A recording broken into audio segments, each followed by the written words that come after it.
sa inyong lahat dyan. So, welcome back again to my channel, Igurot OFW and Spanish. So, in today's video, we'll cook a very easy but delicious and nutritious recipe. Ito ay roasted potato with spinach with a Spanish sauce. So,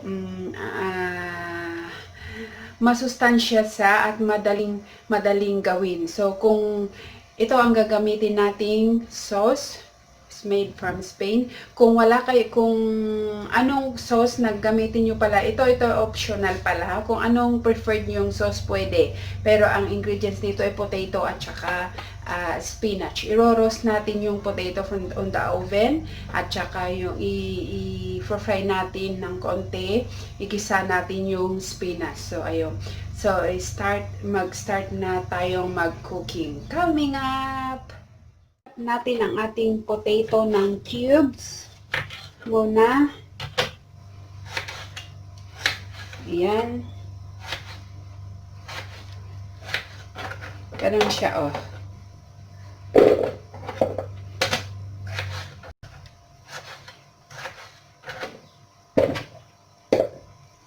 Chop natin ang ating parsley.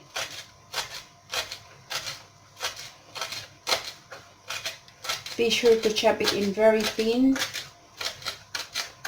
Ayan. And we will mix it with the potato.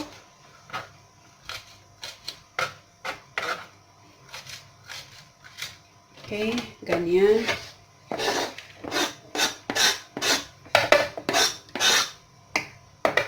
Ayan siya. We add olive oil.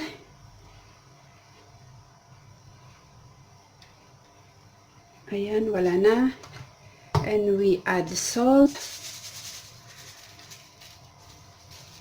And we add powdered pepper. Ayan. We will mix it nicely.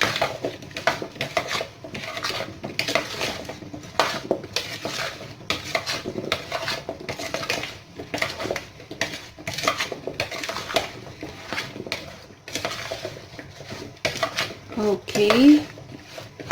So, ayan. Tapos, lagyan natin ng ating yung paper ang ating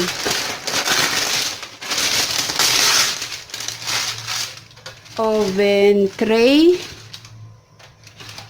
Oven bake tray. Ayan. So, ilagay natin ito.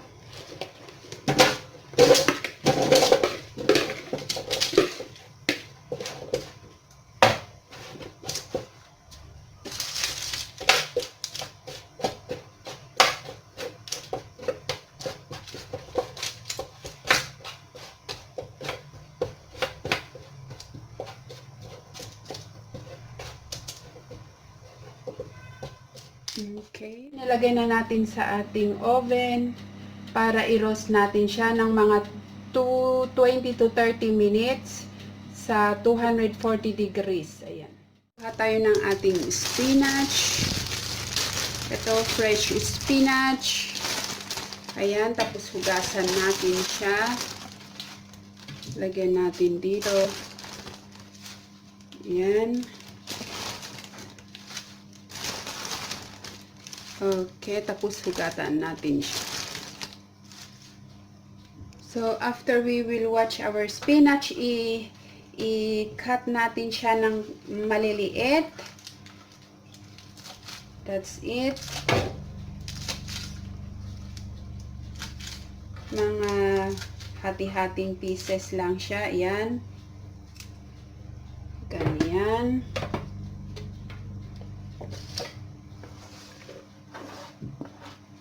Okay.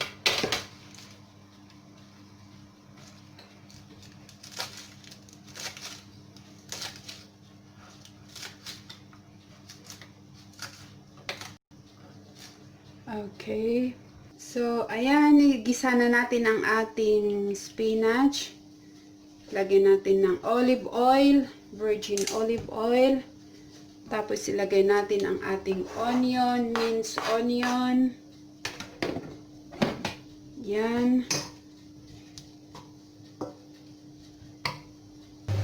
Ipa-brown natin ng konti ang ating onion. Mas masarap kasi pag medyo brown ang para lumabas yung lasa at bango niya. Ayan, at saka ilagay natin ang ating garlic, minced garlic. Ayan. Tapos hintayin natin mag-brown ulit siya ng konti para the same lumabas yung kanyang aroma. Ayan. So, ito na, ilagay na natin ang ating spinach.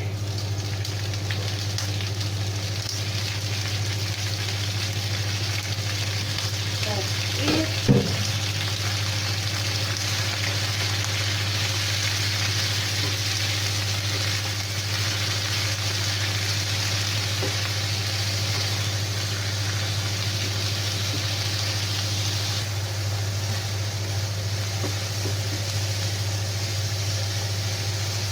So, ayan. Pwede natin ilagay ang ating sauce. Ang ating Guacha Sauce. Ayan.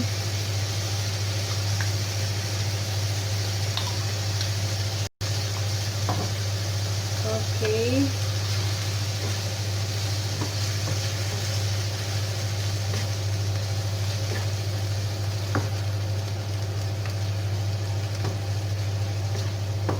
Ayan na siya.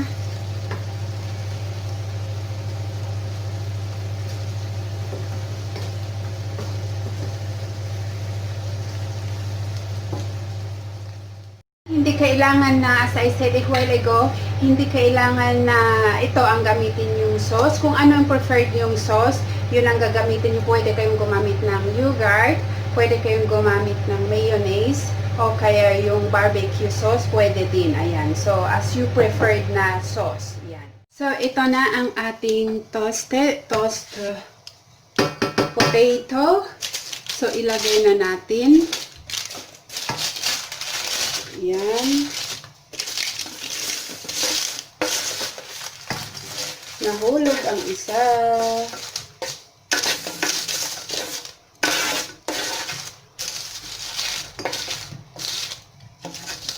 Okay, ayan.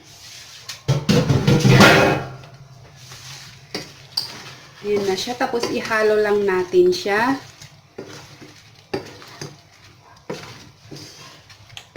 Oh.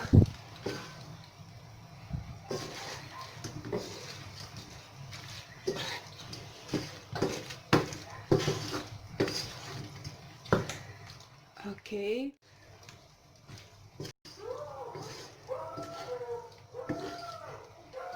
This recipe is really very easy. Basic ingredients, but very delicious and nutritious too. Ayan.